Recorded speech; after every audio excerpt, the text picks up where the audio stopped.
আসসালামু আলাইকুম দর্শক, এটা আমাদের ডুয়েল আউটপুট ইন্টারলিভ এমপিপিটি, যেটা ব্যাটারির জন্য সবচেয়ে নিরাপদ। আপনারা যে কেউ যদি ইন্টারলিভ এমপিপিটি না ব্যবহার করেন, সেক্ষেত্রে আপনার ব্যাটারি ড্যামেজ হওয়ার সম্ভাবনা সবচেয়ে বেশি। তো এই ব্যাপারটা সবসময় একটু মাথায় রাখলে ভালো হয়। ব্যাটারির চার্জ যদি নিয়ন্ত্রণাধীন না থাকে, সেক্ষেত্রে আপনার ব্যাটারি অল্প দিনেই নষ্ট হওয়ার সম্ভাবনা বেশি।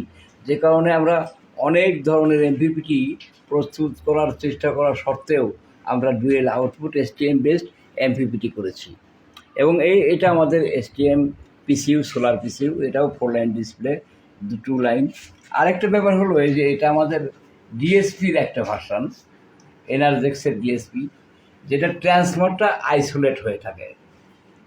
ট্রান্সফর্মারটা আইসোলেট, যদি এটা এখন ব্যাকআপ মোডে যায়, এই সুইচটা অফ করতে হবে। ব্যাকআপ মোডে গেলে ওই সুইচটা অফ করলেই তো হয় রে ভাই। এই যে এখন আমাদের দেখেন, ট্রান্সফর্মারেও পাওয়ার আছে, আবার ইসেও পাওয়ার আছে, এসি আউটপুটেও পাওয়ার আছে। এটা আমাদের, এটাও 2টা রিলে দিয়ে আমরা এটাকে আইসোলেট করছি। এটা চার্জ হওয়ার পরে আপনার সম্পূর্ণ পাওয়ারটা, ট্রান্সফর্মারটা আইসোলেট হয়ে থাকবে। এবং বর্তমানে আমরা একটা নতুন সিঙ্গেল লাইন 50A এমপিপিটি করেছি, যেটা হয়তো কালকেই চালু হবে। আজকে আমাদের এ পর্যন্ত সমন্বয় হয়েছে। এটা আগে আমাদের এমসিইউ অ্যাটাচ ছিল না, এখন আমরা এমসিইউটা অ্যাটাচড করছি।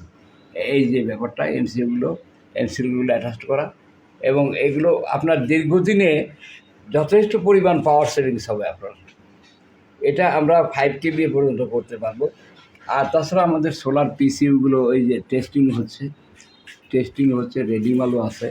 এগুলো আপনারা সুলভ মূল্যে এবং সঠিক মূল্যে আপনারা ক্রয় করতে পারবেন। আসসালামু আলাইকুম, সবাইকে ধন্যবাদ।